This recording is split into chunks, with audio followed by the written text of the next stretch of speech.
Bueno, también comentaros que visteis que subimos un pequeño documento en su momento a la página web, que era como un documento inicial, y luego compartimos, os mandamos un documento mucho más extenso, del que hablaba precisamente Santiago en la anterior mesa, en la que se hablaba de todos los ejes y se planteaba qué se iban a abordar en cada una de las mesas. A las personas hemos puesto la hoja en la entrada de asistencia, aparte de que, por supuesto, el Ministerio nos lo pide, pero también por si alguna persona que hoy hubiese venido aquí no estaba inscrita y no tuviéramos su correo electrónico, porque después mandaremos pues toda la conclusión del trabajo de todas estas jornadas para que tengáis ese texto, y si no tenemos vuestro correo electrónico, pues no os los podremos mandar. Sí lo subiremos a nuestra página web, a la de la Fundación Patronato Europeo de Mayores, Fundación PEN, de la misma manera que subiremos las grabaciones de estas jornadas, para que las personas que no han podido venir o que lo queráis utilizar como material didáctico para reflexionar con equipos o con colaboradoras, pues yo creo que también puede ser un material muy interesante. Bueno, pues hoy estoy encantada de estar en esta mesa. Sigo y conozco muy bien el trabajo tanto de Eulalia como de Irene, así que es un placer para mí poder estar dinamizando esta mesa, que se llama Vulnerabilidad, Cuerpos y Cuidado, ni más ni menos. Tecnología y vulnerabilidad, diseñar desde la fragilidad, no contra ella. Como os hemos dicho al principio de la jornada, sus currículos más extensos están en la web. Yo simplemente voy a mencionar muy pocos datos de ellas para no extendernos y no quitarles la palabra, que lo interesante son sus reflexiones. Eulalia Pérez Sedeño es profesora de investigación en Ciencia, Tecnología y Género del Instituto de Filosofía del CSIC, y destaco de ella que fue la primera catedrática de Lógica y Filosofía de la Ciencia en España, con lo cual pionera. De Irene Lebrusan es doctora en Sociología, actualmente profesora de la Universidad Autónoma de Madrid y colabora con el CENIE, que supongo que muchas de las personas que estáis aquí lo conocéis, pero si no lo conocéis, os recomiendo que entréis constantemente, porque, sinceramente, a veces a mí me alegran el día cuando voy leyendo las cosas, porque tienen un pensamiento crítico y tienen una mirada diferente.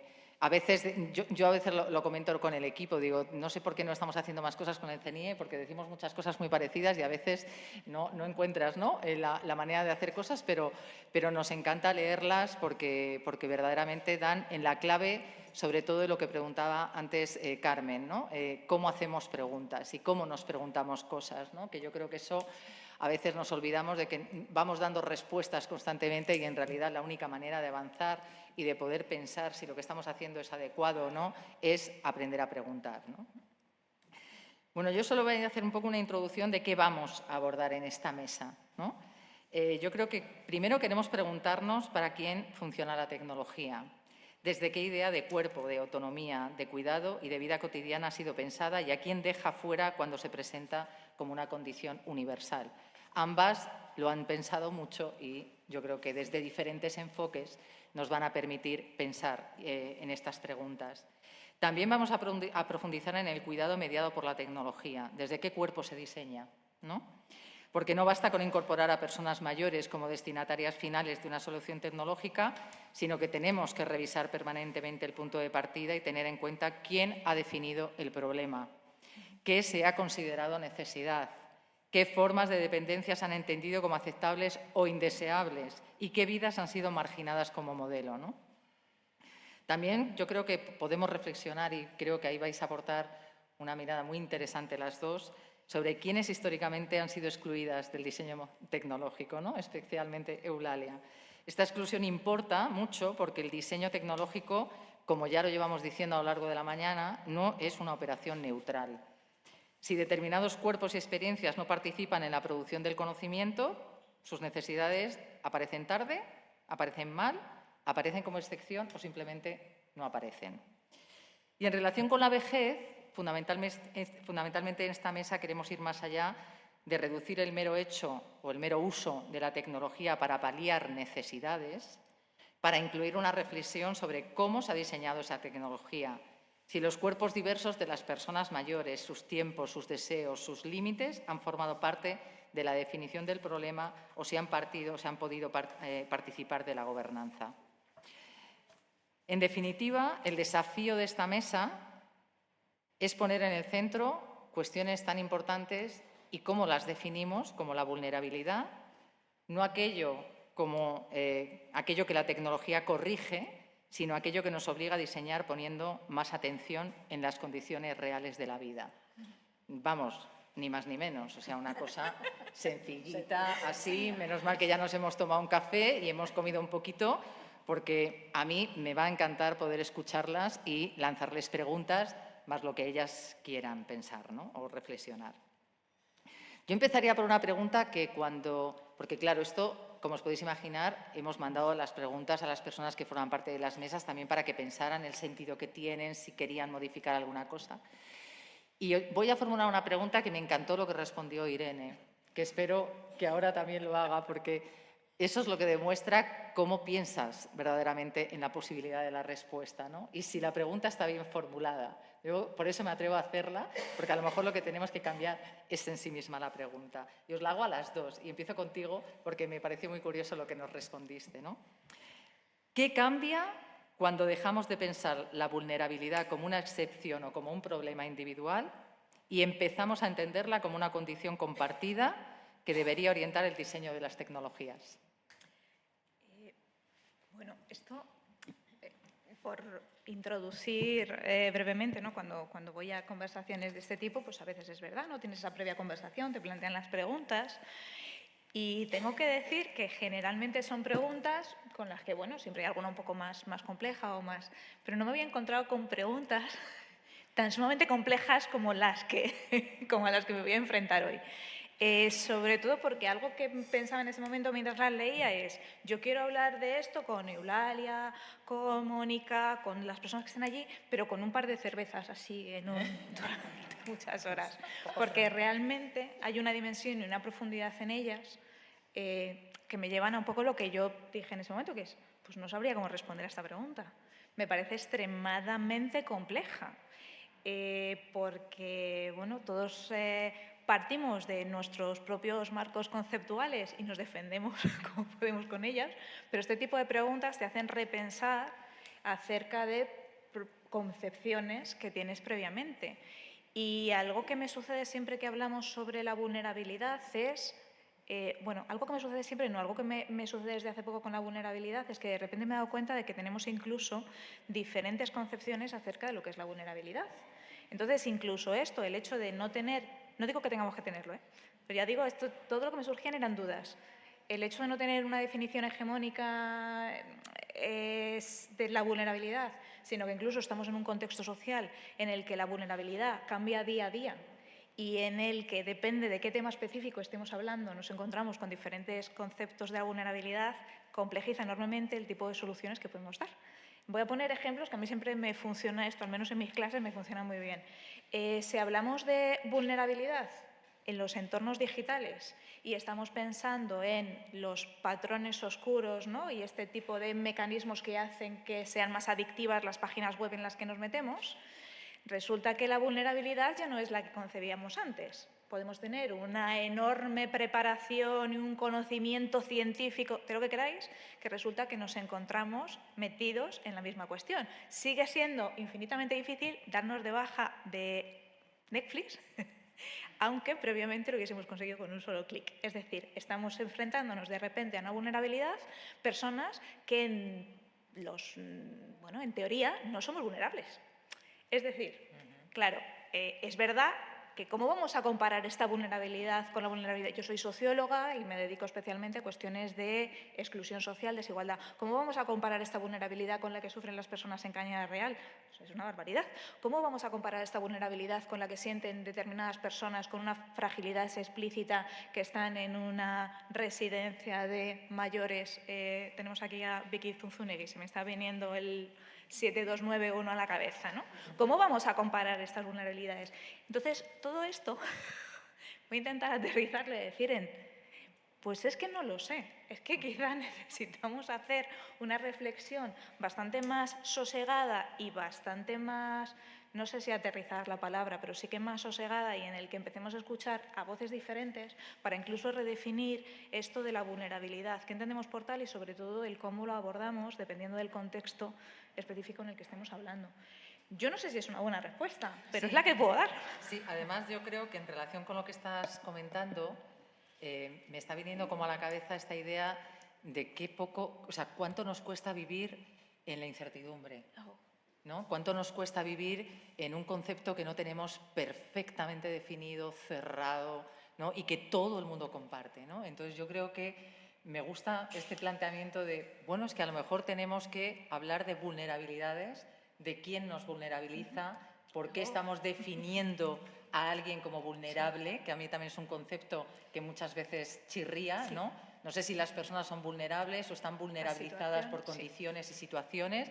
Entonces, pues a lo mejor no podemos compararnos con una persona que vive en Cañada Real porque lo que la vulnerabiliza son muchos factores externos a ella, pero a lo mejor en nuestro caso estamos mucho más vulnerabilizadas pensando que tenemos recursos y capacidades cuando en realidad estamos muy sometidas, ¿no?, por una tecnología que no te está permitiendo tomar decisiones, ¿no? Entonces, yo creo que vivir en las contradicciones también nos puede ayudar, ¿no? Y yo creo que estas jornadas un poco nos lo van a permitir, ¿no?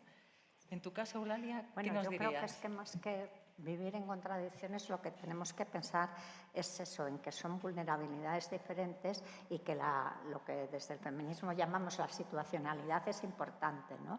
Entonces, yo cuando planteaste la cuestión esta ante el texto que nos mandó María, yo pensé un poco sobre bueno, la vulnerabilidad en la vejez y más bien en la vulnerabilidad tecnológica. Y entonces me planteé la cuestión del imperativo tecnológico, ¿no? De que para cualquier situación hay una solución tecnológica, ¿no? Ante cualquier problema.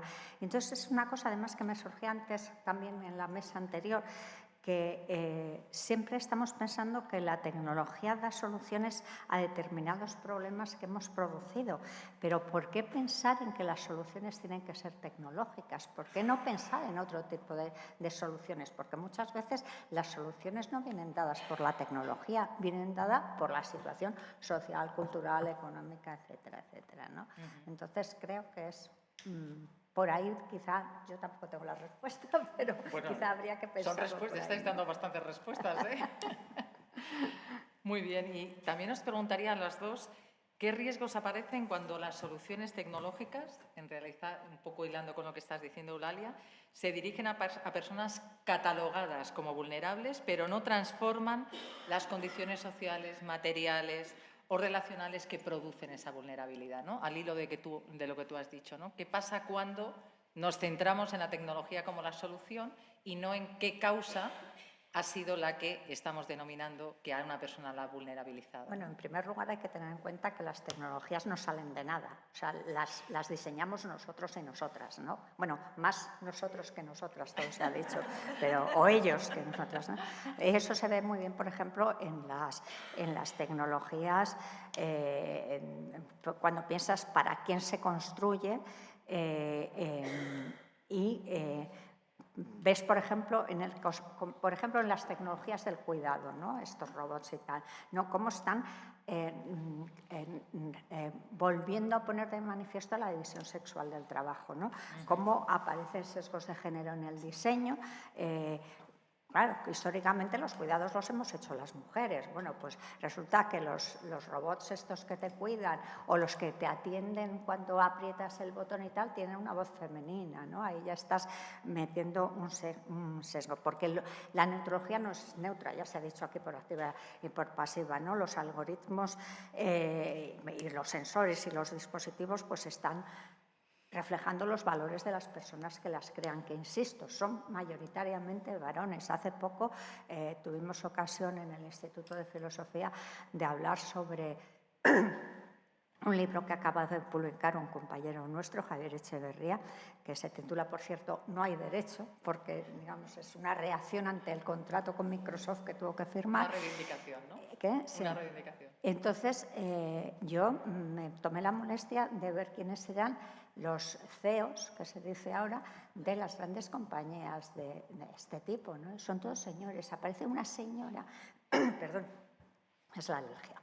Aparece una señora, es la hermana de uno de los creadores de una escisión de no sé qué compañía también de Silicon Valley, pero los grandes capos son todos varones, ¿no? Y bueno, de hecho, ahora he estado leyendo, ¿no?, sobre los abusos que se cometen Ayer venía un artículo, no sé dónde, sobre esta mujer que fue una alta directiva en una de estas empresas tecnológicas, que ha escrito un libro donde cuenta todas las miserias y demás. Estaba en Meta, por cierto, y entonces tiene una orden de la justicia norteamericana por la que, aunque no han podido prohibir el libro donde cuenta todas estas cuestiones, no le dejan hablar ni promocionar el libro. Entonces estaba en el iFestival, creo que era en Gales, y entonces era muy elocuente la mesa en la que estaba, porque estaba la persona que entrevistaba, otra de las personas entrevistadas, y ella en medio, y no dijo ni una palabra en las 2 horas que duró la entrevista. Entonces, bueno, quiero decir que ya se está sabiendo muchas cosas de estas, ¿no? Y entonces, pero muchas veces nos olvidamos de eso, de que la tecnología no es neutra, que está cargada de valores como la ciencia también, ¿eh? Sí, sí. Que no voy a decir que la ciencia no. Y luego también que no nos damos cuenta muchas veces de que lo que se está haciendo con estas tecnologías en nuestro país, pero en otros países todavía hay mucho más, es la privatización de los cuidados, ¿no?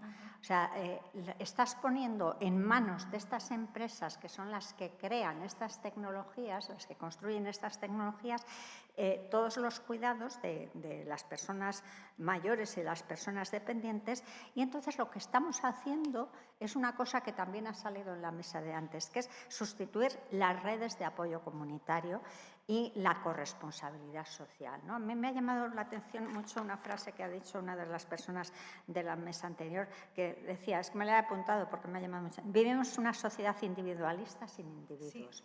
Y es verdad, ¿no? Y entonces, o sea, estas tecnologías lo que te hacen es que te ponen el botón, el Alexa o lo que sea, y entonces estás olvidando que en realidad antes teníamos unas redes de apoyo que podemos volver a tenerlas, siempre que tengamos en cuenta todas estas cosas y luchemos contra ellas y nos desconectemos de las tecnologías, que también es posible.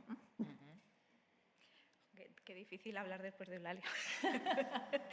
Pero voy a intentar recuperar una idea que ya has puesto, ¿no? Esta idea de la tecnología es neutra. Y me parece apasionante precisamente cuando lo llevamos al terreno de los cuidados o incluso a la definición de qué es un problema, que también estamos aquí, porque a veces esto es un problema y es un problema para quién. Yo, el centro de mi investigación es principalmente la vejez y generalmente cuando voy en determinados foros siempre me plantean, ¿no?, lo de la vejez como un problema.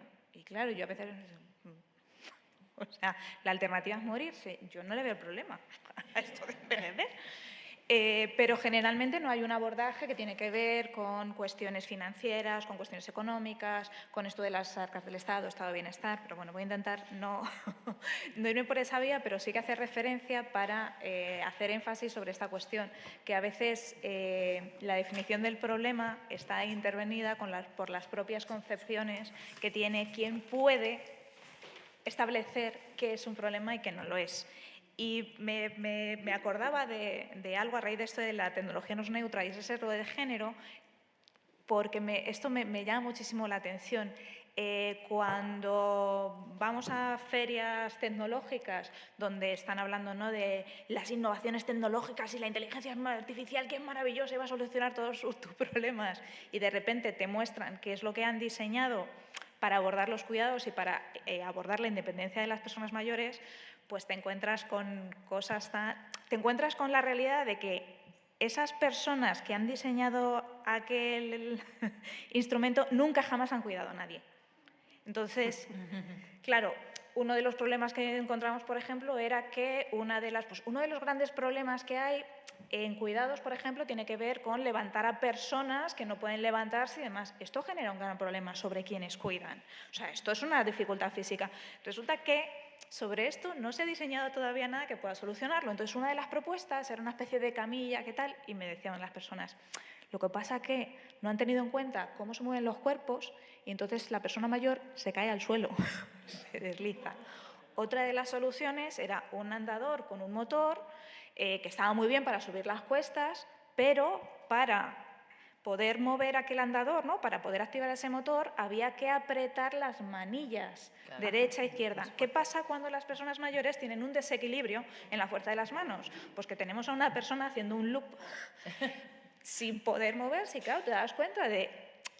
Es que, claro, se están fijando en cuestiones que efectivamente son un problema, pero la definición que tienen de ese problema no es la misma que la de quienes lo sufren, en este caso, las cuidadoras.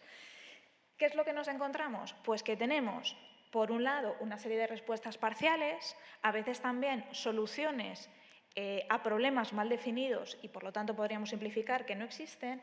Y luego, otra de las consecuencias muy negativas, es una culpabilización de esa persona a la que supuestamente se le ofrece esa maravillosa innovación tecnológica y que no sabe utilizarla. Y pongo también un ejemplo, porque siempre me parece que con los ejemplos se entiende todo mejor. Los bancos.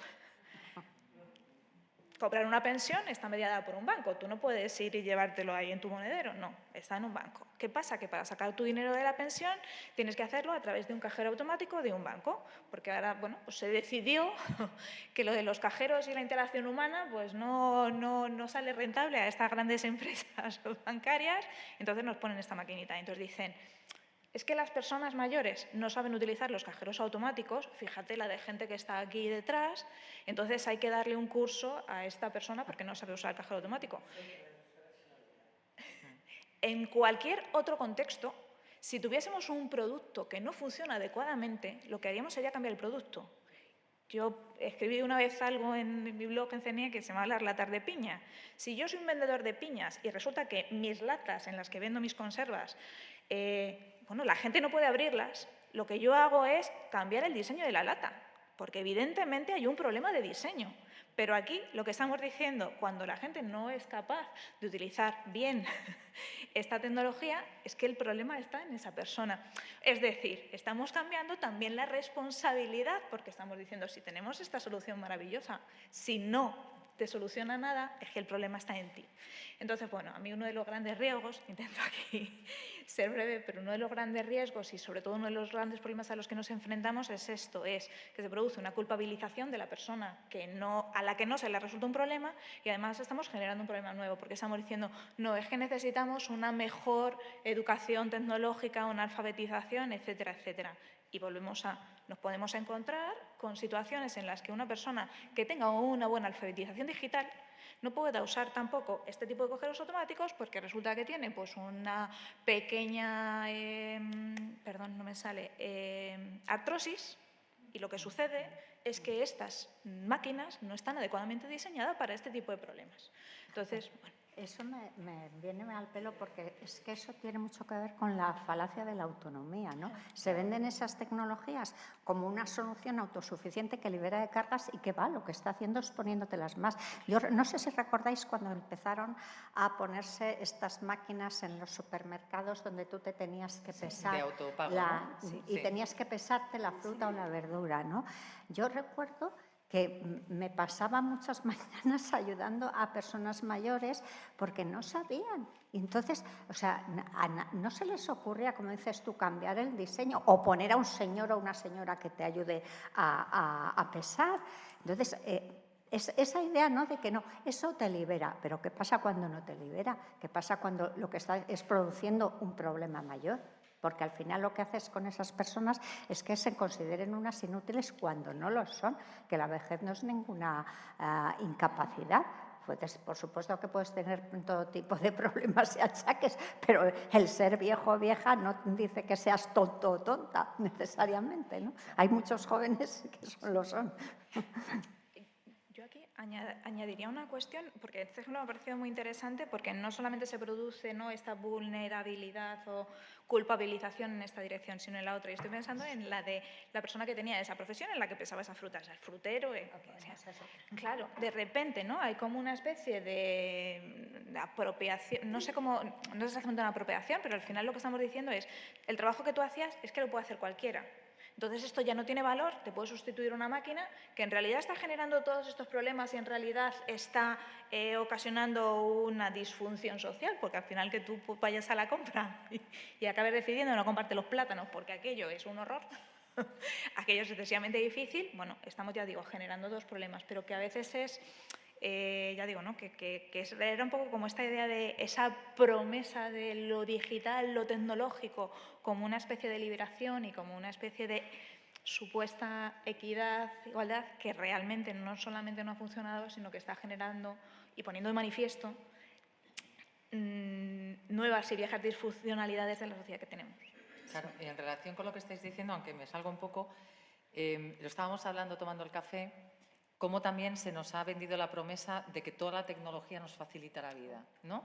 Y estábamos tomando un café y yo le estaba diciendo a dos personas de Cruz Roja que no sé si ya en mi vida voy a conseguir poder ir a un concierto, porque en el último al que estuve estábamos 3 personas y yo a mí estaba en la cola la 184.000.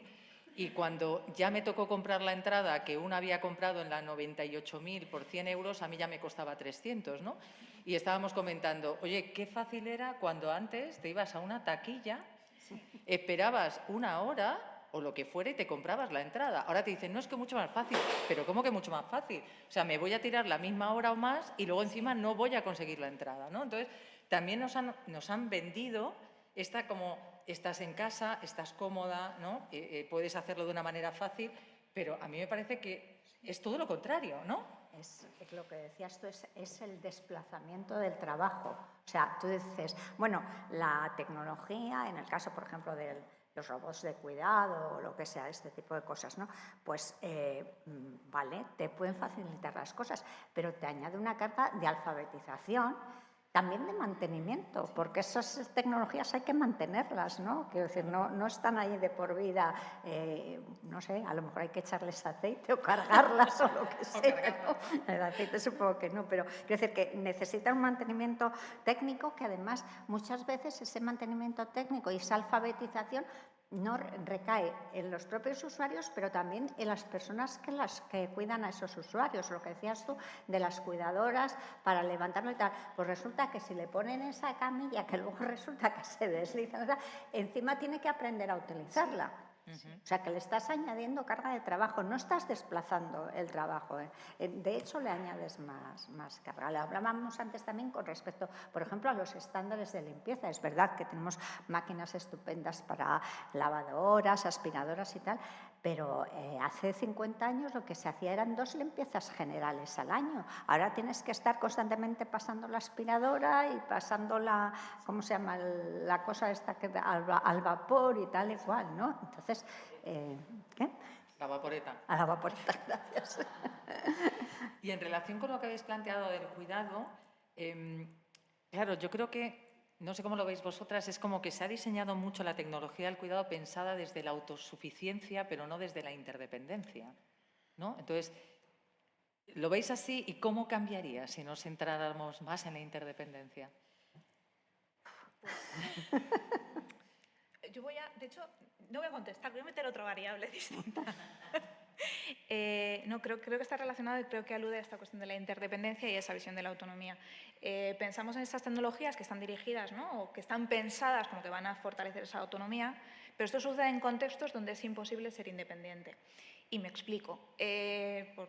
Por alusiones a mi tema de investigación, ¿qué sucede? Podemos tener las mejores tecnologías y las casas mejor domotizadas del mundo, pero si resulta que está inserta esa vivienda en un edificio sin ascensor o con escaleras de acceso al ascensor, o está en un determinado entorno en el que después no puedo pasar por la calle porque las aceras son demasiado estrechas, porque los volardos impiden que pueda caminar, porque la conservación del pavimento me dificulta.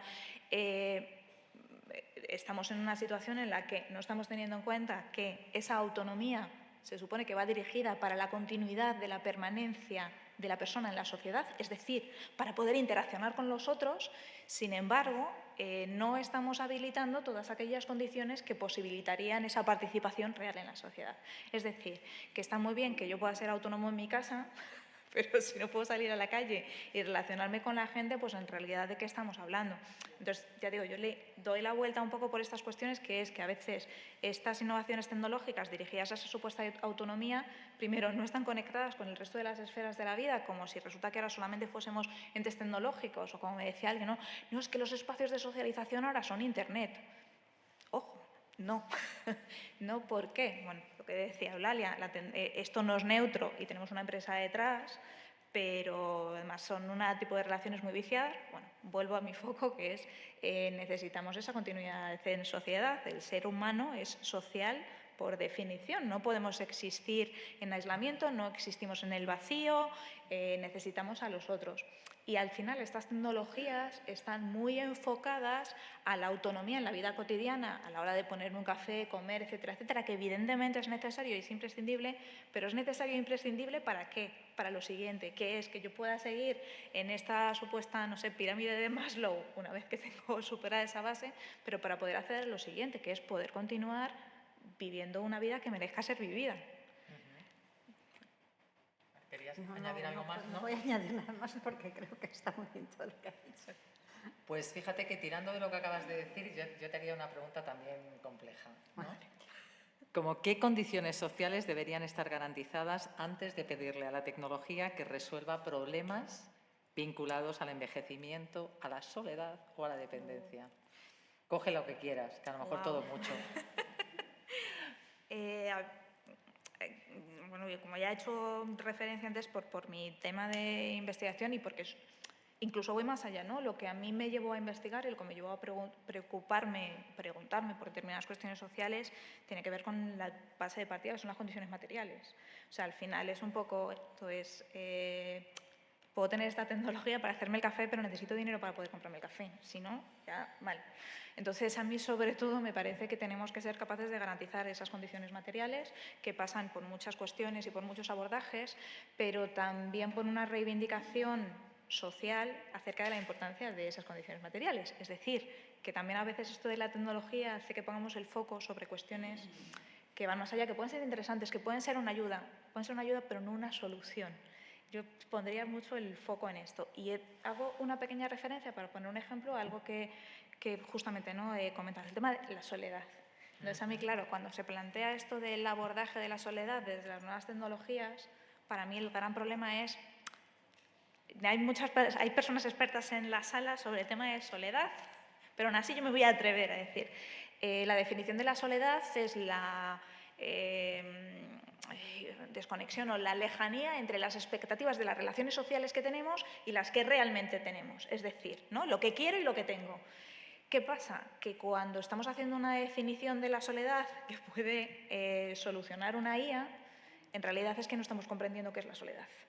Puede ser que con la IA resolvemos lo mismo que resolvíamos con la televisión, ¿no? Yo recuerdo, mi abuela hablaba con la televisión, ¿vale? Pero aquello no solucionaba un problema de soledad, no había una interacción, no había una respuesta. Hay un entretenimiento, hay un abordaje del aburrimiento, hay como lo queramos plantear. A lo mejor es interesante analizarlo, pero en ningún caso estamos abordando la soledad, porque la soledad, ya digo, lo que nos alude es a la inexistencia de unos vínculos sociales y de unas relaciones que necesitamos, porque la persona que siente esa soledad las define y las considera como necesarias y por ese motivo no podemos abordarlo con esta supuesta IA. Entonces, bueno, ya digo, me parece que es un enorme problema el que incluso hayamos dado como sociedad por válidas determinadas definiciones que en realidad se alejan de lo que las personas necesitan y que tienen más que ver con lo que puede querer una empresa en un momento determinado.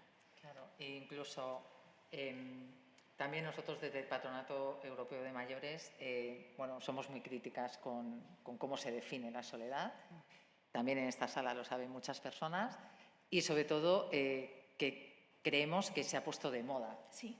Es decir, por desgracia hay cosas a las que nunca se han atendido y ahora sí se atienden, ¿no? Se atiende la salud mental o se atiende la soledad como algo que se ha puesto de moda. Y lo digo con el cuidado, ¿no? Decía Marta Carrasco, ¿no? Una psiquiatra, decía, claro, si hubiéramos ido a los algodonales a pasarles un test de estrés a los esclavos, nos hubieran dicho que estaban muy estresados y les hubiéramos puesto un psicólogo, una psicóloga y les hubiéramos dado diazepam, ¿no? Bueno, a lo mejor si abolimos la esclavitud, lo mismo se encuentran mejor, ¿no? Bueno, pues es un poco, aquí hablamos de qué es la salud mental y entonces, en vez de analizar qué nos enferma, ¿no? Ponemos parches, ¿no? Que yo creo que, no digo que no esté bien que pongamos muchos psicólogos y psicólogas, pero a lo mejor si no analizamos qué nos está llevando a estar tan mal, pues ir a consulta sigue siendo una medida muy individualista y muy neoliberal, ¿no? Sí. Yo voy aquí, me soluciona mi mismidad.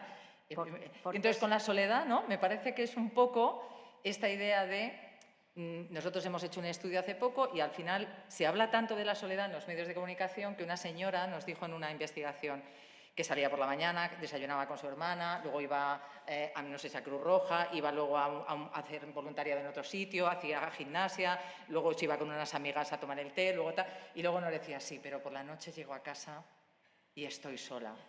Y claro, dijimos todo, bueno, menos mal, ¿no? Porque claro, no sé, con todo lo que hace usted, pero claro, y la frase fue, es que yo soy una mujer mayor y las mujeres mayores estamos solas, ¿no? Porque ese es el lema, el leitmotiv que sale tanto en los medios, ¿no? Entonces, al final, claro, decimos, bueno, si nos quedamos con ese mensaje de lo que es la soledad, lo que vemos es como hay mucho paracaidista que de repente tiene la solución a que las personas mayores ya no se vuelvan a sentir solas, ¿no? Como si fuera, no sabemos muy bien si todas se sienten solas por el mismo motivo, ¿no? A lo mejor una se ha quedado viuda, otra ha perdido capacidades cognitivas, otra, todas sus amigas han ido a vivir al extranjero, pero a todas le vamos a dar la misma solución, ¿no?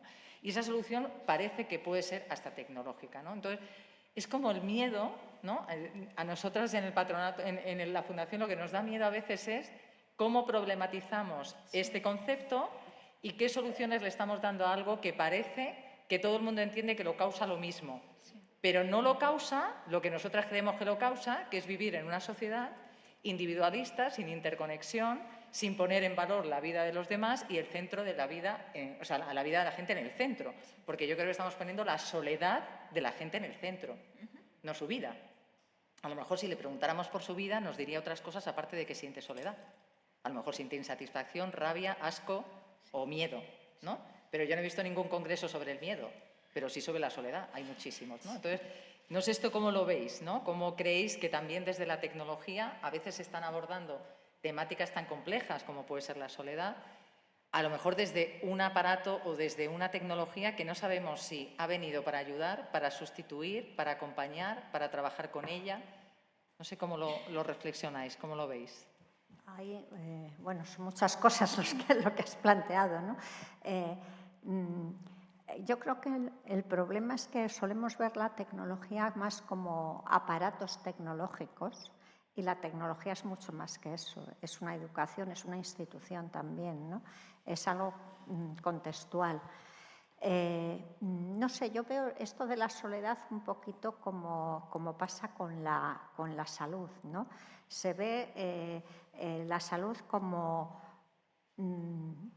ausencia de enfermedad, pero la salud no es solo ausencia de enfermedad, es sentirte bien, es hacer una serie de cosas. Esto que has dicho tú antes de la sociedad, ¿no? Las expectativas, de lo que tienes con las expectativas que tienes, ¿no?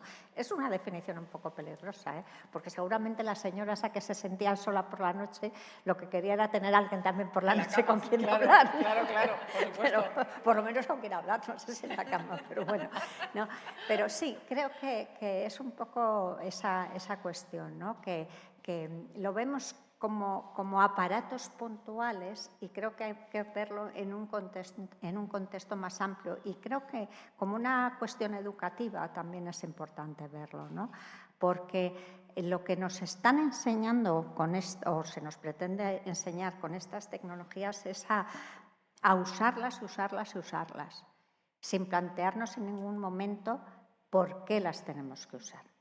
A ver, ¿por qué necesito yo estar, bueno, tengo el móvil ahí y en silencioso, pero ¿por qué tengo que estar yo con el móvil y cuando me lo dejo en casa estoy como que, ay Dios mío, ¿qué voy a hacer sin el móvil? Pues me he pasado más de media vida sin teléfono móvil y no me ha pasado nada, ¿no? Entonces, es decir, hay que pensar un poquito más en eso y también pensar en los diseños, porque estos diseños que nos hacen no son inocuos. Ya no es que no sean neutrales, es que tampoco son inocuos, ¿no? Esto que decías tú antes de las redes, ¿no? Cómo están diseñadas para que tú estés todo el rato mirando y tal, ¿no? Bueno, esto es muy complejo, sí. Pero... ¿Tú, Irene? Es muy difícil. Estas horas de la mañana, ¿verdad? No, y aparte que realmente es un poco lo que yo os planteaba, que al final son preguntas que son difíciles y que en realidad no... O sea, según Eulalia está haciendo cosas, yo repienso cosas y digo, Pues tú estás hablando y estaba mirando hacia él y digo, ¿verdad? Que o sea, quiero decir que estoy aquí hablando pero estoy cogiendo notas. Y entonces me resulta un poco complicado aterrizar todas estas cuestiones. Me resulta muy complicado. Bueno, quizá no sé si una cosa que podríamos, que yo creo que está rondando constantemente en la mañana de hoy, ¿no? Es como problematizar la tecnología, es decir, vamos a ponerla como un problema o como un reto que tenemos que ver hasta qué punto nos sirve, no nos sirve, cómo nos sirve, de qué manera la utilizamos, para qué, en qué contexto, con qué personas, ¿no? A lo mejor es como tomar esa distancia que a veces nos cuesta, ¿no? Como tomar la distancia suficiente para poder saber en qué medida tiene utilidad o no la tiene, ¿no? Claro, porque es un poco lo que decíamos antes, que es estar buscando constantemente soluciones tecnológicas para problemas que no son tecnológicos, que son políticos, que son sociales. Entonces, eso es, no sé, bueno, es volver un poco a lo que decía antes del imperativo tecnológico. ¿Cualquier problema tiene una solución tecnológica? Pues no es lo que decía antes de la Cañada Real. Pues resulta que si tú a lo mejor a esas personas les das una educación y les permites vivir en otras condiciones sociales, no tienes por qué empeñarte en ponerle ahí unas super tecnologías ni darles acceso a Internet o lo que sea, ¿no? Es decir, que ahí hay ese problema, ¿no? de no visibilizar los problemas estructurales que hay sociales de base. Yo creo que ese es el problema que se nos puede plantear, el uso, como tú decías, sin crítica, sin pensar en ello, de las tecnologías, ¿no? Ese yo creo que es un problema importante y que muchas veces no pensamos en él porque, claro, es muy cómodo, es muy fácil. O sea, yo pues cojo mi móvil y me comunico con quien sea, o ahora que estamos con unas cuestiones del doctorado y de la memoria, pues enseguida a través de Internet y tal lo estás solucionando, y lo que antes te llevaba a lo mejor tener una reunión de 3 horas presencial, ahora lo puedes hacer por Internet de nada. Pero ¿qué hay por ahí debajo? Aparte de la burocratización de la universidad y demás, que eso da para otra mesa, ¿no? Pero quiero decir que yo creo que ese es un problema, ¿no? Que es el invisibilizar los problemas estructurales que hay de base y que no se abordan. Y que es más complejo de es mucho cambiar, más complejo, claro. Si tú dices, no, lo que le pasa a los niños de la Cañada Real es que no tienen acceso a ChatGPT, no sé qué, les vamos a dar un ordenador a cada uno para que puedan seguir las clases desde sus infraviviendas, pues claro, estás obviando todo lo que hay detrás, que viven en unas viviendas insalubres, que no tienen trabajo, que no sé que les ha cortado la luz. Bueno, eso sería un problema tecnológico.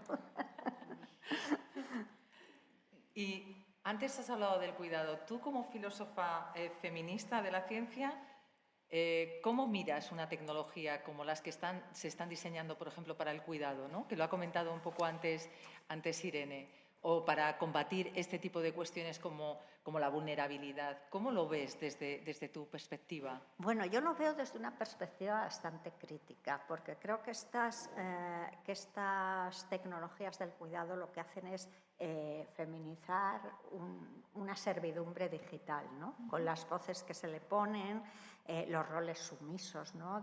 Cuando ves estos, yo no los he visto así en la realidad, pero en documentales y tal que te ponen, y estas actitudes sumisas que tienen los robots que te cuidan y tal, que le falta decirles, sí, señorita Escarlata, ¿no? Sí. Algo así, ¿no?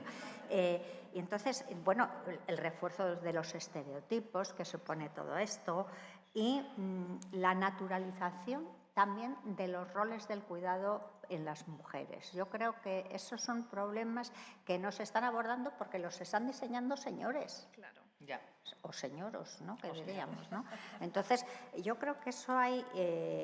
y bueno, y luego hay muchos problemas más, ¿no? Yo me había apuntado muchos problemas aquí, como por ejemplo la explotación oculta que hay detrás de todas estas tecnologías, sobre todo de inteligencia artificial, donde hay unas infraestructuras de trabajadores y trabajadoras que son quienes etiquetan los datos, quienes alimentan de datos o entrenan los algoritmos y tal, que por lo que estamos viendo están muy mal pagados y muy esto, ¿no?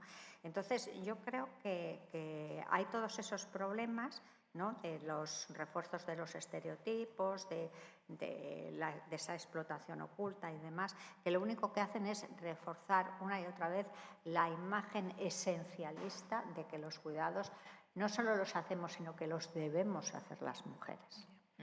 También he escuchado en más de una ocasión, de hecho nosotros en la Fundación estamos en un I+D analizando el impacto de la tecnología en el trabajo de las mujeres, ¿no?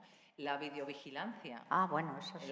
No sé cómo lo ves tú, también como filósofa de la ciencia, la videovigilancia en muchos hogares, en muchos lugares donde las trabajadoras están vigiladas, controladas por el bien de la persona mayor, por si sucede algo, o sea, no porque haya habido una amenaza previa, sino ya de por sí, como pasa en guarderías o en otros lugares en donde casi que te están vendiendo, trae a tu niña, a tu niño a esta escuela infantil porque tenemos cámaras y te puedes conectar permanentemente para ver cómo están, ¿no? Sí. No sé, esto también es un control sobre, en gran medida, los cuerpos de las mujeres, que somos las que estamos fundamentalmente trabajando ahí, ¿no? Y además es un control sobre estas mujeres, pero además es la idea esa de que como tenemos la tecnología, no es que la podamos usar, la debemos usar, ¿no? Que eso es todavía más grave, ¿no? Como lo de las cámaras en las calles, por ejemplo, ¿no? ¿Alguna vez, yo me pregunto, ¿alguna vez una cámara en una calle ha evitado que agredan a una mujer, por ejemplo? Que yo sepa, no hay ningún caso de esos, ¿no? A lo mejor lo que ayuda es como en las películas, ¿no? Estas de, mírame ha habido este delito, mira a ver en las cámaras y triangula no sé qué, estas cosas súper ferolíticas que hacen, ¿no? En algunas películas, pero eso no se hace, ¿no? Entonces hay esa doble cuestión, ¿no? De vigilar a las vigilantes, que además son vigilantes, no son cuidadoras, se las vigila como vigilantes, ¿no? Y luego esta otra cuestión que hablábamos, ¿no? Yo añadiría algo aquí además que tiene que ver con la gobernanza de los datos y toda esta información que le estamos regalando en pos de, ¿no? Al final es como cualquier app relacionada con cuidados, estás introduciendo un montón de cuestiones que tienen que ver con tus hábitos de vida diaria, a qué hora te levantas, a qué hora te acuestas, cuando bebes agua, cuando te viene la regla, cuando, ¿no? Y vas metiendo toda esta información. Volvemos a, esto no es neutro. ¿Quién hay detrás? ¿Quién está recogiendo esta información que yo estoy regalando? ¿Qué consecuencias tiene esto? ¿Para qué se utiliza esa información? ¿No? Porque al final estamos dando toda esta información, no sabemos a quién, pero además estamos generando un nuevo problema. O sea, digo, no sabemos a quién, pero esto tiene que ver después en cómo se diseñan las webs que nos hacen estar cada vez más enganchados, cada vez más adictos, cada vez más. Y luego hay otra cuestión y es la dependencia que estamos generando de determinadas cuestiones. Me explico. Como yo ya no apunto la medicación que le doy a la persona que cuida en un papel o en un... Bueno, pues al final, es verdad, tendemos a olvidar, ¿no? Porque lo estoy metiendo en un aparato digital y si la empresa a la que le estoy regalando esos datos de repente un día me dice que si no pago un extra ya no me va a decir cuál es la siguiente dosis que me toca. Esto, yo qué sé, lo podemos ver en otro tipo de cuestiones, ¿no? Cuando la administración pública coge y compra un determinado soporte informático y resulta que la empresa que hay detrás deja de dar el feedback, deja de alterar los errores, fallos, etcétera, etcétera, nos encontramos de repente con que ya no tenemos acceso a los datos públicos. Bueno, pues esto también nos pasa con ese tipo de datos privados personales que son tan importantes. También tiene que ver un poco con la trivialización de lo que suponen los cuidados, ¿no? También aquí hay hay otra vuelta de tuerca con respecto a cómo le quitamos importancia a los cuidados, porque al final lo que estamos diciendo, pues si te ayuda una máquina, ¿no? Tampoco es... Y al final sí, que a lo mejor ya puede haciendo... ser un poco como si encima ya tienes ayuda, ¿no? Claro, ¿no? claro. ¿Para qué quieres más? Es esa idea de la ayuda. Yo también incluso pondría la atención, ponías el ejemplo de las guarderías, ¿no? Que están continuamente vigiladas. Estamos pensando en la cuidadora, que siguen siendo cuidadoras, pero además, ¿qué pasa con la persona cuidada? También es una cuestión que es que niños desde su nacimiento estén completamente expuestos a esa exposición en la que, porque cuando tú te puedes hacer a la máquina no estás viendo solo a tu niño, estás viendo también al del otro señor y otra señora. ¿Cómo los padres, no padres, podemos decidir que nuestros hijos estén completamente expuestos y demás, ¿no? O sea, al final tiene que ver también con esa despersonalización y con esa especie, no sé, si estuviésemos hablando de la cuestión europea, diríamos esa cesión de soberanía, ¿no?, que tenemos. Bueno, pues aquí también estamos haciendo esa especie de cesión de soberanía sobre nuestra propia vida, en el que estamos decidiendo que una serie de empresas que están detrás de todas estas cuestiones tecnológicas tengan la misma importancia que nosotros mismos en nuestra vida. No sé si he explicado bien Sí. esta idea. Y que tienen acceso a los datos de nuestros hijos, porque son datos fisionómicos con los que se quedan y que no sabemos qué uso van a hacer en un futuro. Acordaos lo que pasó con Cambridge Analytics, ¿no? Que de repente tenían ahí un montón de datos que la gente no sabía que había dado y los usaron para lo que lo usaron. Entonces, esto hay gente, gente que, por ejemplo, pone fotos de sus hijos en Instagram, en Facebook y tal, y que se quedan ahí de por vida y que dentro de... Aparte de lo que supone para un niño el tener, digamos, documentada su vida fotográficamente o en vídeo desde que nace, ¿no? Que, Bueno, incluso antes, porque yo ya he visto ecografías. Sí, yo también. Sí. Yo ya he visto alguna ecografía en Facebook de alguna amiga Ay, cuando eso se no queda lo he visto embarazada. en Facebook, no las, pero bueno. O sea, sí. Pero sí, no. Vamos, además ahora hacen esas tridimensionales que son súper ferolíticas, ¿no? Pero quiero decir que aparte de eso, de que tú digas, bueno, ¿por qué a mí alguien han tenido que documentar mi vida desde que nací o desde antes sin pedirme permiso? Pero es que además no sabes el uso que pueden hacer las empresas de esas fotografías o de esas imágenes, para hablar en general, ¿no? Entonces, eso es un problema. Es un problema serio que además, si volvemos al tema de la mesa, eso les puede hacer muy vulnerables en un futuro, ¿no? Claro. En tu caso, Irene, yo te quería también preguntar ¿qué nos cuentan las tecnologías dirigidas a personas mayores sobre la manera en la que imaginamos la vejez en la sociedad? Pues sobre todo lo que nos está diciendo es que se parte de una definición de una vejez que ya no existe. Es decir, estamos pensando en lo que eran las personas, en la definición de una vejez que ya no existe. Vale. O sea, siempre lo que yo veo es que se plantean una serie de definiciones tecnológicas, porque al final en estas soluciones hay una predefinición, toda esta selección del problema, etcétera, etcétera, de lo que era una persona mayor hace 30 años. Pero es que hace 30 años no tiene nada que ver la experiencia de la viudez con la experiencia actual. El ejemplo que ponías, ¿no?, de esta señora, por ejemplo, ¿no?, que tiene una vida que ya quisiera yo haberla tenido con 20 años, ¿no? O sea, pero sobre todo lo que nos está diciendo es que partimos además de una definición hiper homogénea de lo que es la vejez. Cuando estamos pensando en personas mayores y cuando estamos pensando en la vejez, hablamos de personas que tienen, yo la ubico en el umbral de los 65 años por cuestiones relacionadas con el estado de bienestar. Parte de esa definición me parece que es interesante porque siempre podríamos estar discutiendo acerca de cuál es el umbral de la vejez, ¿no?, y en qué momento pasas a ser una persona mayor. Bueno, yo la ubico en los 65, pero claro, en España creo que la persona más mayor viva tenía 111 años. ¿Tiene algo que ver una persona de 66 años con una persona de 102? Estamos hablando de generaciones. Cuando hablamos de lo intergeneracional, pues estamos aquí. Una persona de 66 años y una de 87, más intergeneracional que eso, ¿qué quieres? Tienen unas experiencias completamente diferentes de la vida. Aparte de otro tipo de cuestiones que nos sumerjan en esa heterogeneidad que tenga que ver con las condiciones físicas. Pero yo incluso voy más allá. Hablamos antes de las condiciones materiales. ¿Qué pasa? ¿Son las mismas condiciones económicas las que tiene esta persona y esta otra? Las definiciones de poder, que esto también me llama mucho la atención. ¿Tiene lo mismo que ver Amancio Ortega, que es un señor mayor, con, no sé, con nuestra vecina Paca del Cuarto con una pensión no contributiva?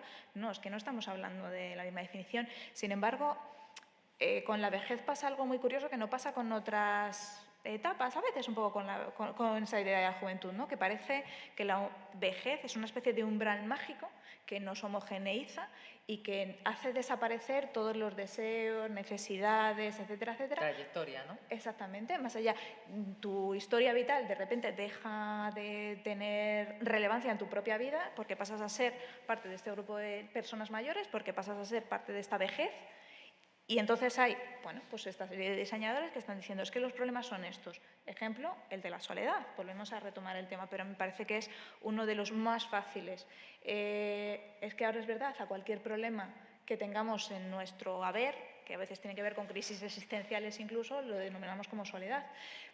Hemos definido, hemos asumido que vejez y soledad son completamente equivalentes sin analizar qué hay detrás y esto hace que, ya digo, las soluciones que se estén planteando desde estas nuevas tecnologías, es que es un poco repetir lo que decía antes, pero están dirigidas a problemas que a veces no existen, o a veces problemas que sí que existen, pero están tan sumamente mal definidos que al final lo que estamos generando es un nuevo problema a medio plazo sobre el que no estamos poniendo un control previo. Sí, yo creo que, bueno, lo has dicho muy bien con el ejemplo de Amancio Ortega, pero se olvida, por ejemplo, muchas veces qué pasa con las personas mayores o los viejos y viejas. Yo creo que hay que reivindicar la palabra. Hay que hacerlo. Claro, exacto. Por ejemplo, en entornos rurales. Es que no tiene nada que ver con cómo pueda estar yo aquí, por ejemplo, tengo 72 años ya, ¿eh? Y entonces yo creo que lo que se hace es que se equipara a vejez con soledad y con inutilidad. Sí. Y entonces, inutilidad, ¿por qué? Porque no saben utilizar ciertas tecnologías, por no decir cuando ya nos meten en el mismo saco y es cualquier tecnología, ¿no? Y entonces, ¿cuál es el problema? La alfabetización digital. Otra vez volvemos a lo mismo de antes, ¿no? Entonces, yo creo que ese es el problema, que no se distinguen los contextos y que no se distinguen que las soluciones no son necesariamente alfabetización digital, sino ir a ver por qué esa persona está sola, por ejemplo. O esta persona es inútil, ¿por qué? Porque a lo mejor resulta que tiene una artrosis o una artritis horrible y no puede mover las manos. Y entonces sí que es inútil para ciertas cosas, pero a lo mejor no es inútil para otras cosas.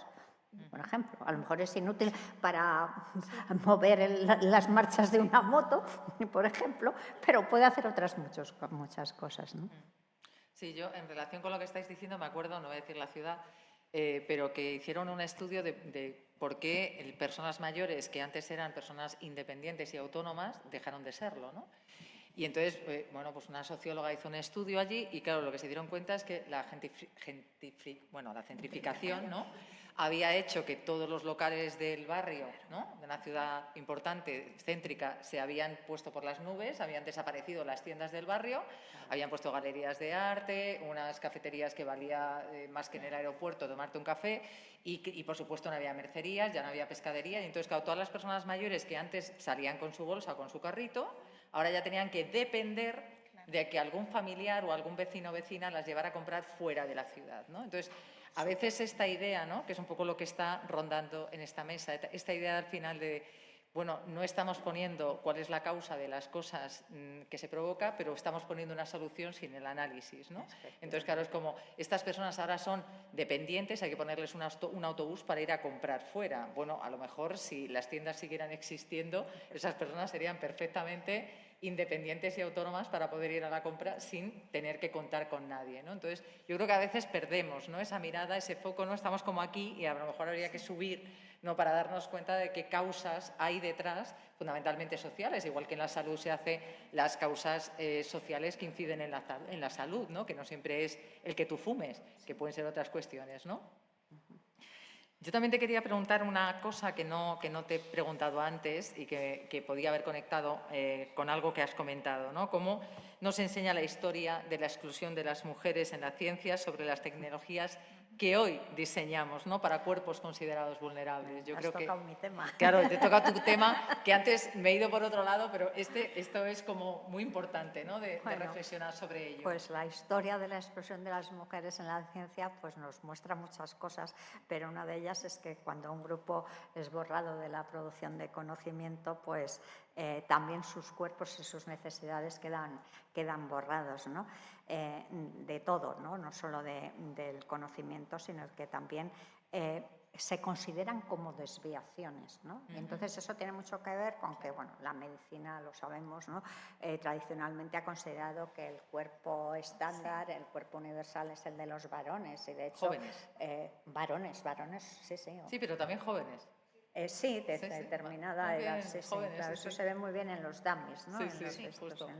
En los muñecos que se utilizan para probar ciertas tecnologías. Entonces, no, lo que te iba a decir es que, bueno, pues por ejemplo, eso se ve muy bien porque las enfermedades que se han estudiado tradicionalmente siempre se utilizaba el varón como el modelo y la mujer era la desviación. El caso típico es el de los infartos de miocardio, que es, bueno, por si alguien no lo sabe, pues los infartos de miocardio en las mujeres y en algunos varones no suele cursar con el típico dolor de pecho y tal y cual, sino que se dan como náuseas, dolor de estómago y tal. Y entonces, pues lo que pasaba con muchas mujeres era que iban a los hospitales con esos síntomas y no se les atendía como posibles infartos, ¿no? Y entonces hasta que no se demostró que eso pasaba así, pues no se les hacía caso, ¿no? Hay muchos ensayos clínicos, ¿no?, que se han hecho solo con varones, ¿no? El otro día no sé quién me recetó una aspirina para algo que no era el dolor de cabeza y dice, sí, eso está muy bien también para posibles problemas cardiovasculares. Y entonces, claro, no me resistí, dije yo, ensayo clínico, 22.000 varones en una sola mujer.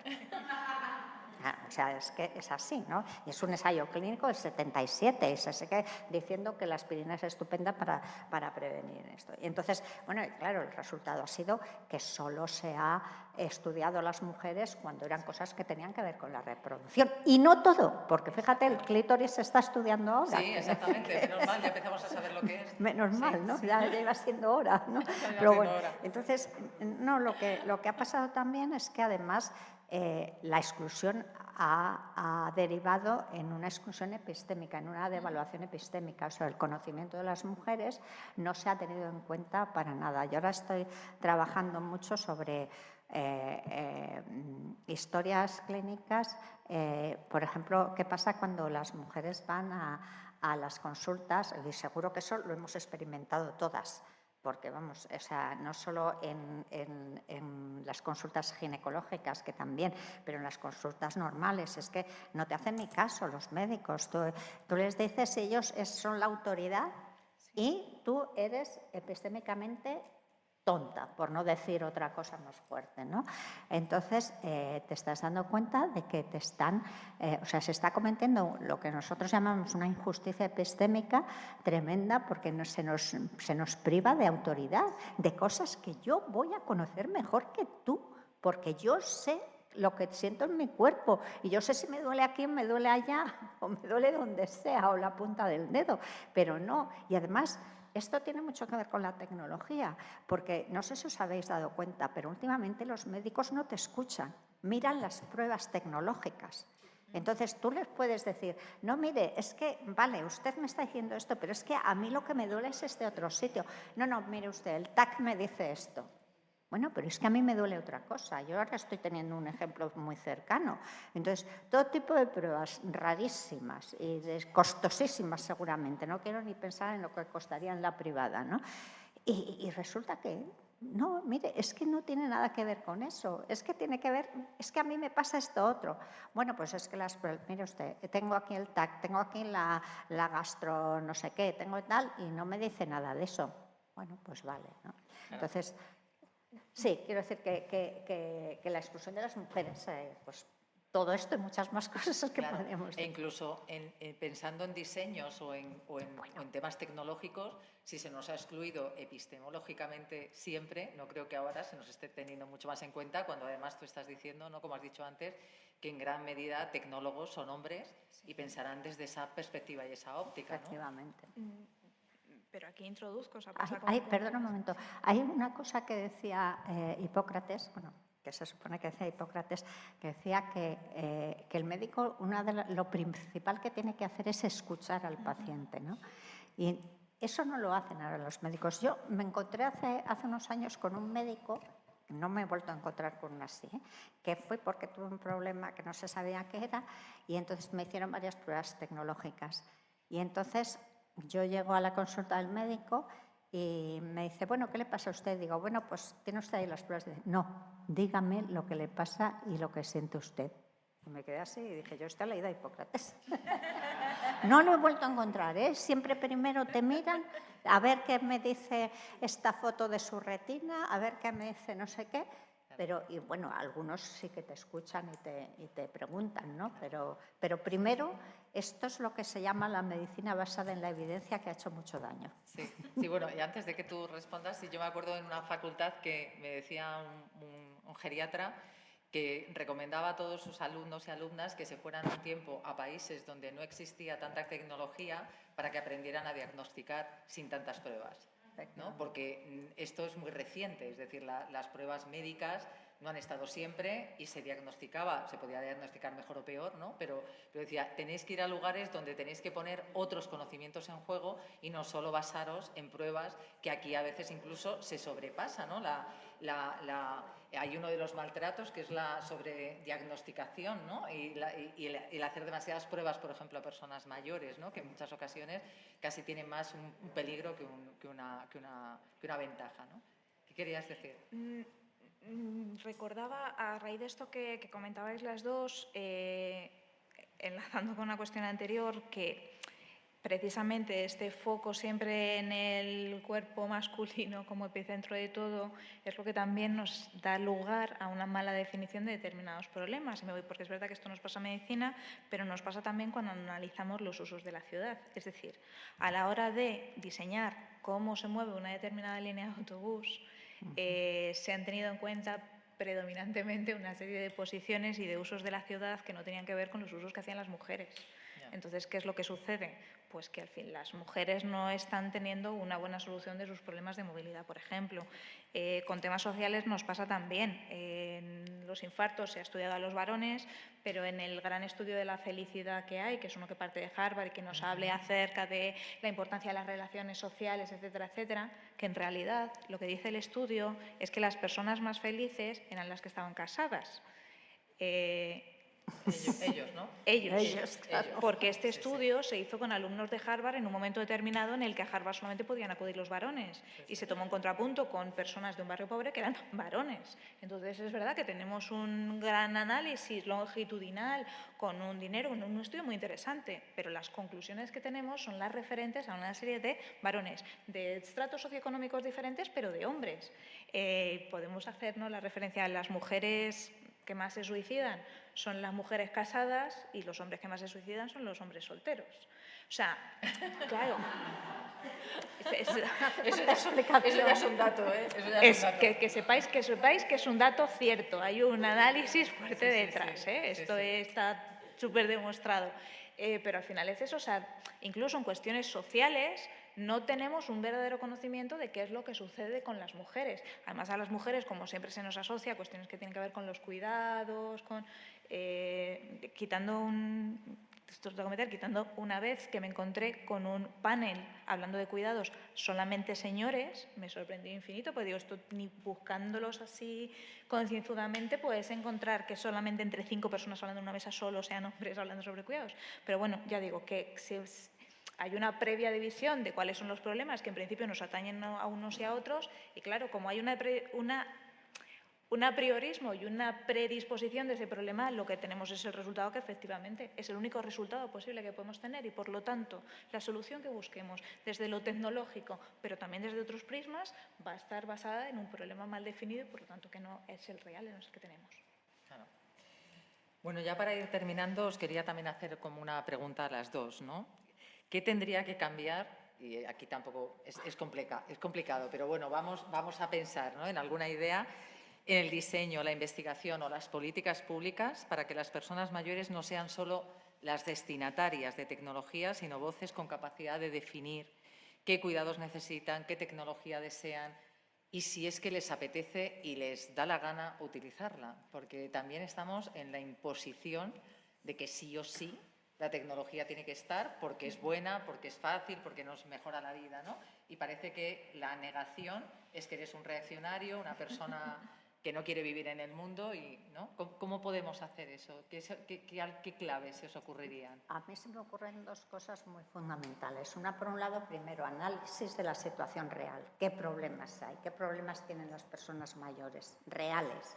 O sea, que hay que hablar con ellas. Exacto, y diferenciadas, es decir, porque no es lo mismo el problema que tenga el señor Amancio Ortega que el que pueda tener yo o el que pueda tener el señor que está cuidando de las ovejas en la Sierra de Gredos, por ejemplo, ¿no? No sé si hay ovejas en la Sierra de Gredos. Cabras seguro que sí. Entonces, quiero decir, eso diversificando muy bien, ¿no? Pero sobre todo eso, análisis de cuáles son los problemas reales, no nos inventemos, no tengamos viejos y viejas ideales que no se sabe dónde existen, ¿no? Eso por un lado. Y luego yo creo que tendríamos en los diseños tecnológicos tendrían que estar todos los grupos implicados, incluidos esos viejos y esas viejas. Porque es que si no los incluyes, no vas a saber cómo tener esa solución. Yo me acuerdo que hace muchos años estaba yo dirigiendo una fundación y entonces teníamos que organizar una plataforma para que las personas pudieran solicitar subvenciones para determinados proyectos a esa fundación. Y entonces me acuerdo que yo dije, yo quiero estar en el diseño. Y entonces me miraban como si estuviera loca. Y entonces dije, no, ¿pero por qué vas a estar tú? No sé qué, no sé cuántos. Digo, es que a lo mejor en un futuro yo voy a usar esa, pero es que además yo sé las necesidades de la gente que pide proyectos de investigación, porque yo soy investigadora, entonces quiero estar ahí. Pero bueno, es decir, eso es muy importante. Las personas que van a usar eso son las que tienen que estar en la base de los diseños, porque si no, pues es que, lo voy a decir, no lo puedo decir que esto se graba. Bueno, quiero decir que muchas veces los informáticos están en su mundo. Tú dilo sin decir nombres. Eso, pues como he dicho yo lo de la ciudad. Pues eso, que los informáticos están en su mundo y hacen sus diseños, pero no son capaces de ponerse en el lugar de las personas que van a usar las cosas que ellos diseñan, ¿no? Es como cuando te diseñan estas cosas así, estas cafeteras, ¿no? ¿Habéis visto estos diseños imposibles que hay, ¿no? De una cafetera. ¿Qué? O lo del abre fácil, que no sé. Bueno, lo del ¿Para quién será? ¿Para quién será, ¿no? Ahí hay una disputa interesante. Eso es otra jornada entera del abre fácil. Sí, es verdad. Es que el otro día salió en una reunión también lo del abre fácil. No quiero decir que es muy importante, pero más aparte, que estén todos los grupos implicados. Por supuesto, tendrán que estar los ingenieros informáticos, pues son los que van a saber hacer ese diseño, pero quienes vayan a usarlo y quienes vayan a estar, porque estamos hablando de la vejez, no nos olvidemos, quienes vayan a estar ayudando o cuidando de esas personas que lo van a usar, porque a lo mejor también ellas lo van a usar. Entonces, yo creo que todos los grupos implicados y, por supuesto, a la hora de establecer políticas públicas, muchísimo más, ¿no? Porque es que si en las políticas públicas no intervenimos todos, pues no sé qué va a ser de nosotros, claro. Yo me centraría también en la cuestión del diseño participativo, porque a veces hablamos de la participación sin tener muy claro en qué consiste la participación e incluso en qué debemos participar y en qué no. Me voy a atrever, ¿por qué esto de los diseños participativos? Porque, primero, ¿cómo se va a producir esa participación? Vale, ¿la participación de quién? Pero ¿cómo va a ser esa participación y en qué? Pero además, lo que sucede también a veces con esta idea de los diseños participativos es que cogemos a una serie de personas, las ponemos en este momento, en el diseño del producto, pero después no los estamos arrastrando también en esa validación y en esa comprobación de que realmente lo que ellos plantearon en un momento determinado es lo que finalmente estamos no hay que teniendo. cambiar, ¿no? O simplemente cómo se enfrentan a determinadas variaciones que nos vamos encontrando por el camino. Y decía una cuestión acerca de esto de en qué no... Que a veces esto de lo participativo parece que todo el mundo tiene que participar en todo, y me explico. Yo puedo, mi opinión puede ser importante en cómo es la relación médico-paciente, porque soy paciente y entonces necesito. En cómo debe ser el algoritmo que hay detrás del mecanismo que, lo que sé, en qué formato tiene que estar la radiografía que está analizando, igual no, porque no tengo ni idea. Esto nos pasa a veces, por ejemplo, en cuestiones relacionadas con urbanismo, algunos malos funcionamientos, pues que se les ha preguntado a una determinada persona, a una determinada serie de usuarios de un determinado espacio cómo debería ser el diseño, y lo que nos hemos encontrado es con un mayor número de accidentes de tráfico. ¿Por qué? Pues porque no todos tenemos por qué tener el conocimiento de absolutamente todo. ¿Qué pasa? Que en las cuestiones que sí que te afectan en el día a día y sobre las que sí que eres un experto porque es tu propia vida, sobre esas son sobre las que no estamos preguntando. Y luego me voy a la cuestión de ese diseño de la participación, que este es otro problema que tenemos. El diseño de la participación tiene que adecuarse a las capacidades de participación de las personas. Aquí lo que nos encontramos muchas veces, y volvemos a meter la cuestión de la tecnología, es que decimos, esto es un diseño participativo. Vale, ¿cómo ha sido el diseño participativo? Hemos abierto una consulta por Internet. Hemos abierto una consulta por Internet y la gente nos ha dado su opinión. ¿Quién te ha dado su opinión? O sea, ¿quién? ¿De qué manera? O sea, ¿qué uso real se ha hecho? Entonces, nos encontramos a veces con este tipo de cuestiones. Y es verdad que tendríamos que poder decir, primero, tenemos que comprender que esa participación tiene que ir más allá del diseño. Tenemos que empezar a hacer unos análisis ex ante y unos análisis ex post. Porque también puede ser que yo me equivoque acerca de determinadas cuestiones o no esté teniendo en cuenta una serie de dimensiones, vulnerabilidades, fragilidades, etcétera, etcétera, ¿no? Que a veces también se nos olvida que a mí me da mucho miedo las investigaciones cuando son meramente cuantitativas, porque lo cuantitativo te da dimensión, lo cualitativo te da profundidad y te da explicación de lo anterior. Pero también aquí hay que contextualizar determinadas cuestiones y me pasa, por ejemplo, ¿no?, el tema de vejez, viejos, ancianos. Yo, en mi investigación, he preguntado a las personas acerca de qué uso prefieren y hay personas que me decían que viejos no, viejos son los muebles. Yo tengo unas peleas tremendas, porque entiendo la palabra. Claro. Pero me veo en situaciones complicadas. Bueno, porque se ha denostado, ¿no? Hemos permitido que la palabra viejo y vieja se haya estigmatizado. Pero el lenguaje hay que naturalizarle. Y yo, para mí, la palabra vieja es muy poderosa. Y desde esa defensa intento, pero me siento sola, muy sola, incluso con mis compañeras, que yo pertenezco a un grupo, ¿no? Con ellas mismas tengo unos debates impresionantes por el tema del lenguaje. Y bueno, no me enrollo, pero yo hubiera estado ahí en esa mesa con vosotras toda la mañana. Es que hay otro planteamiento que sería que viejo es aquello que no es nuevo. Y es como, oye, pues es que una persona de 70 años no es nueva. O sea, ser nuevo, de hecho, pues tiene también sus complicaciones y sus problemas.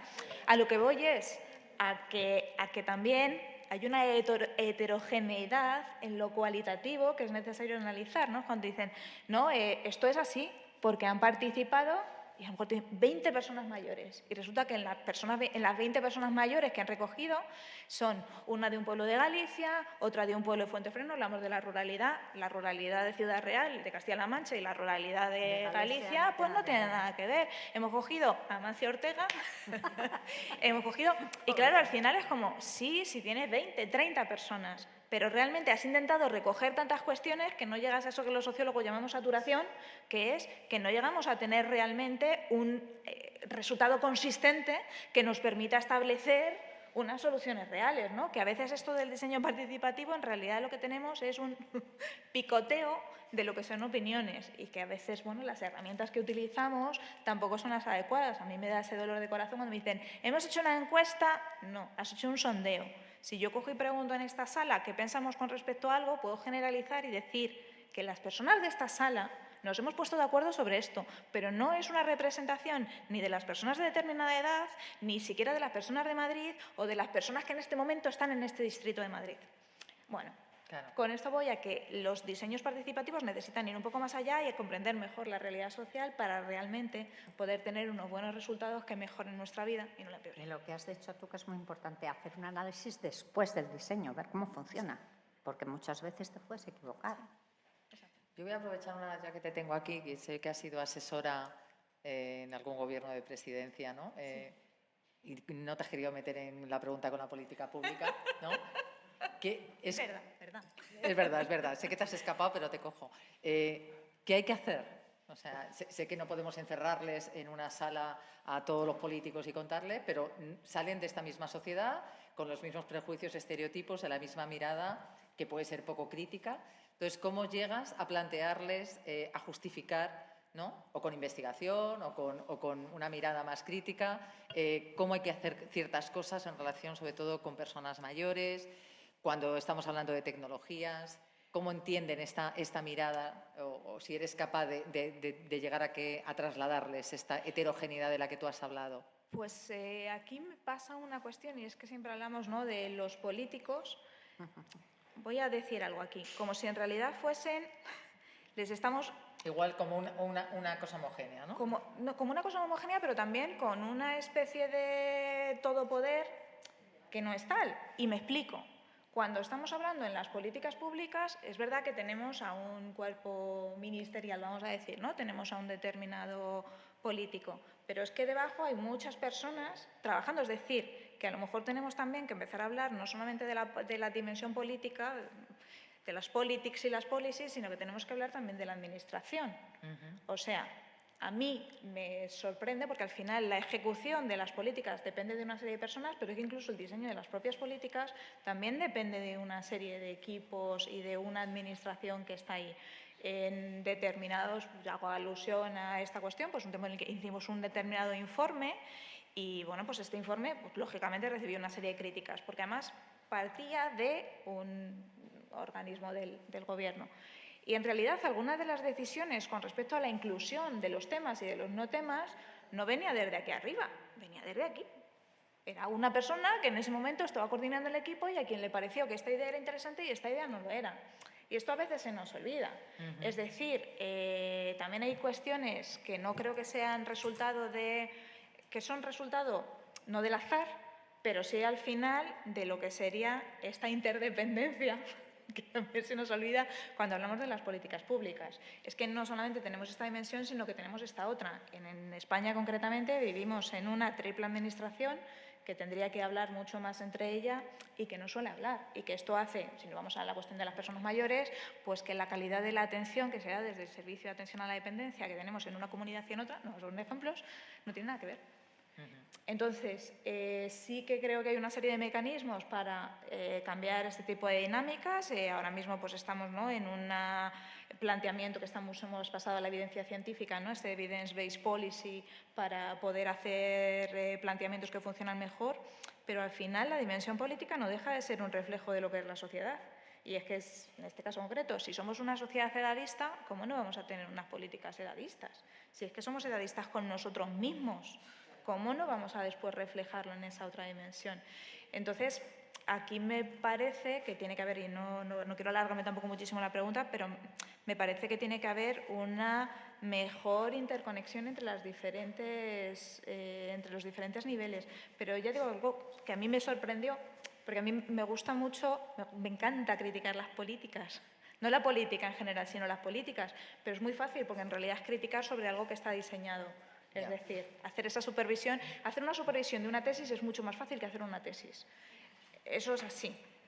Aquí ya digo, pues entran en juego otro tipo de dificultades, pero creo que necesitamos también devolverle ese poder a esa otra parte que es la administración y que a veces tiene que ver pues, con incluso los funcionarios que están en el día a día en las administraciones y que también tienen una capacidad de decisión, porque al final esto es... Tú no tienes a un ministro o a una ministra decidiendo sobre absolutamente todas las cuestiones que atañen, que no sería posible. Entonces, tenemos que, creo, ir un poco más allá. Pero creo que esa retroalimentación desde los científicos es posible, eso sí. Vale. Pues quedan 5 minutos. Si hay alguna pregunta, ¿alguien quiere preguntar algo?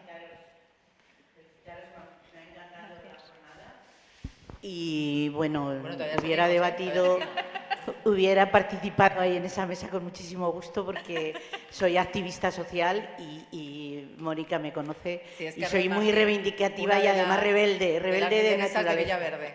Con lo cual, bueno, pues tengo cierta experiencia al respecto, pero habéis dado en la clave de muchas cosas, he aprendido, como siempre, Mónica. Gracias. Y de verdad que estas jornadas enriquecen. Muchas gracias. Hablaría de la soledad no deseada, de la que practico yo, bueno, no yo personalmente, que tengo mis ratos, pero yo es que me pongo a veces en lo personal a reflexionar y a hablar conmigo misma mi estado de situación global, personal, y cuando llego al punto de la soledad, pues digo, ¿y cómo resuelvo esto? Igual que cuando me siento vulnerable, pues en lo físico, pues digo, ¿y qué es el problema que tengo físico yo ahora? Es este, pues tengo que reaccionar y voy un poco como contracorriente, pero voy felizmente debatiendo conmigo y con lo que me rodea a nivel de envejecer. Tengo 82 años, o sea que no, yo ya paso, yo soy vieja de verdad. No es que, porque a las de 50 empiezan, soy mayor, y yo digo, pero si sois adolescentes, criaturas, si cuando llegáis a los 80, ¿qué vais a hacer? Porque soy feminista también, claro. Y bueno, pues nada, dar un poco el ánimo a todas. Ya. Muchas gracias, Y felicitaros Carmen. de verdad, porque yo persigo a Mónica por donde va. La admiro mucho. Bueno, Gracias, pues, de verdad. muchísimas gracias y sobre todo a vosotras por este diálogo, que yo creo que al final salimos con alguna certeza y muchas incertidumbres, que son las que nos tenemos, sobre las que tenemos que trabajar y sobre las que tenemos que reflexionar. Así que muchísimas gracias. Nada, hasta esta tarde.